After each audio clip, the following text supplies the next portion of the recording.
This is founder and CEO Avi Hoffman, and I'm so happy you joined us as we continue our mission of celebrating and promoting Jewish history, life, and culture, and their positive and far-reaching impact on the world.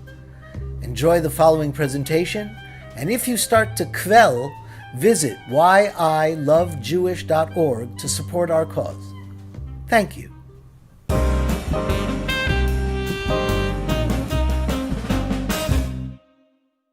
These two pieces are very important in my career. Yitzhak Rabin actually got me started with my name internationally. Yitzhak Rabin was the prime minister who was assassinated back in 1995, prime minister of Israel.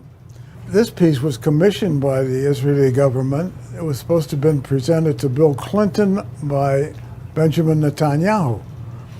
I made two. Clinton has the other one, but it wasn't presented him by Netanyahu because he canceled Netanyahu's visit to Washington because he didn't want to give up enough land. So there was a political thing going on there, but it was wound up in Rabin's hands. It was presented by the Aventura Turnberry Jewish Center. My friend Amir Baron, who's the executive director, made sure it happened.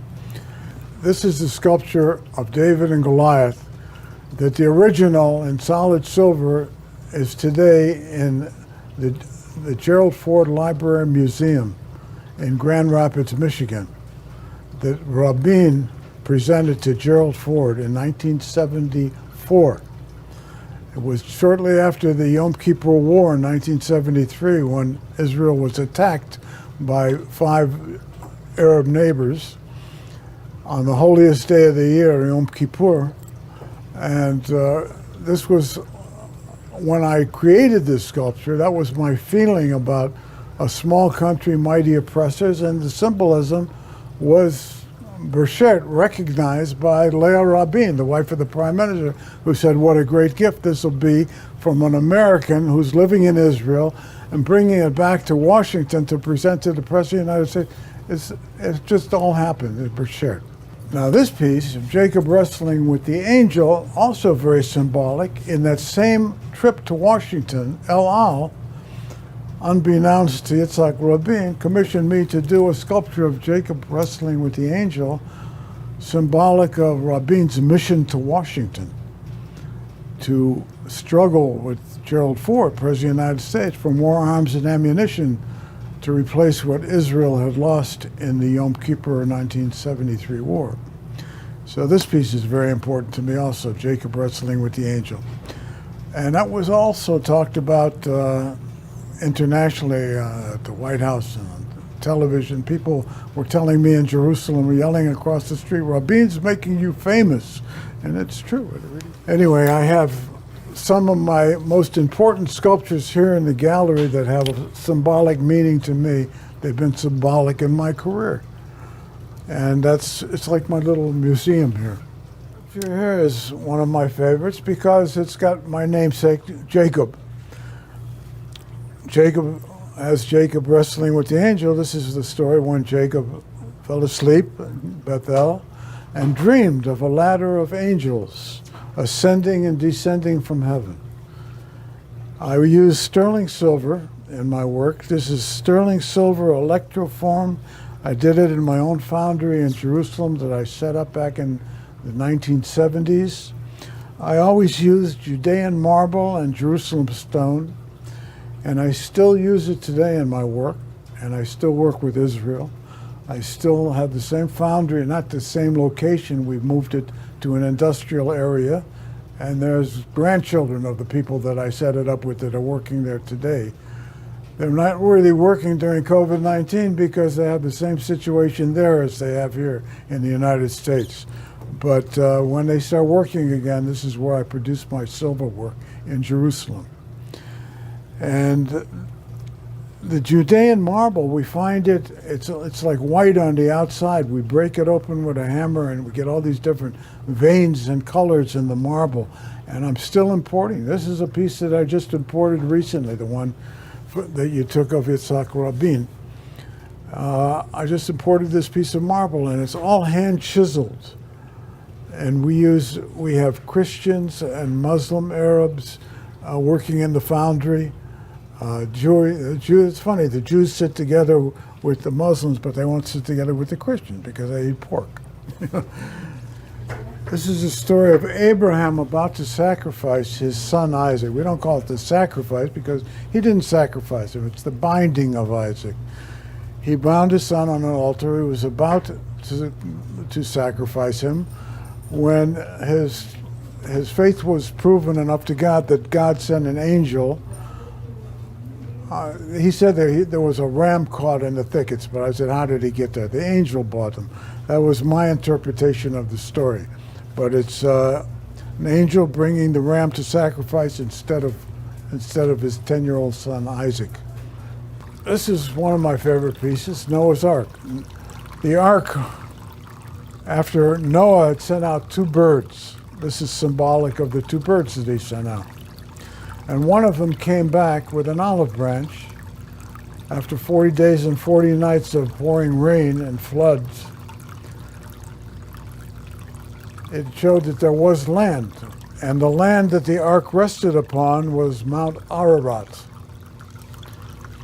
And here we have the waters of the mount of the floods pouring down the mountain and the animals debarking. This is symbolic of 2 of each animal that Noah had brought aboard the ark to save.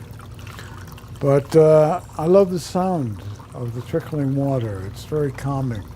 This is many different materials. You have bronze, you have pewter, you have silver and gold plating, you have brass, you have fiberglass, it's hand painted, you have many different materials.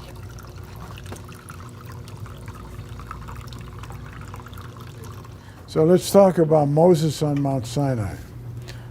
This is the Judean marble again. I use this hand chiseled marble, Judean marble, for the mountain symbolic of Mount Sinai.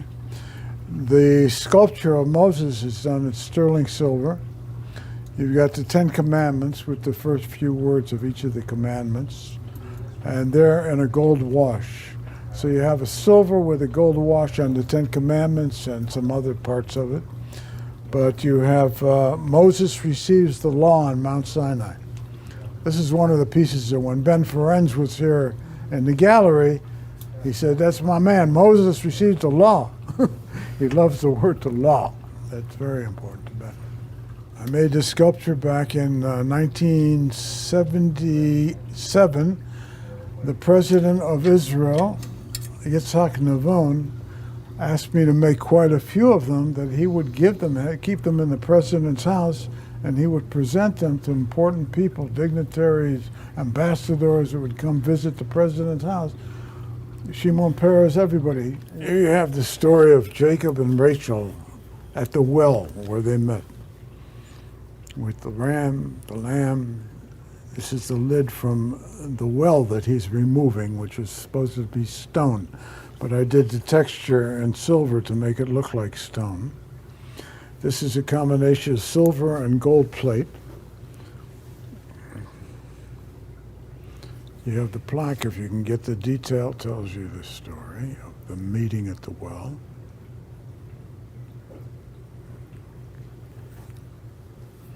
Also on Judean marble, and you see all the different colors.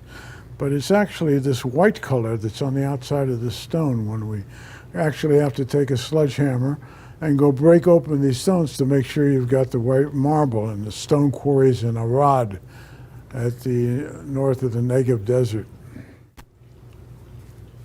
This is the story of King Solomon's wisdom, where both women, these 2 women were both claiming to be the mother of the child. And in Solomon's wisdom, he told the soldier, okay, give them each half the child. And he knew that the woman would say, no, give it to the other woman. He knew that she was really the mother. She wouldn't want her child to be cut in half.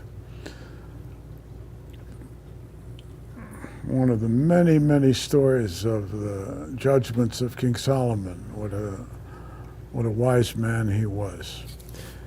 When I read the Bible and I read about these stories, and I'm living in Israel where I created this, and I read it, and I visualize these things happening. This is what comes to me, a picture, and then I want to capture it before I forget it.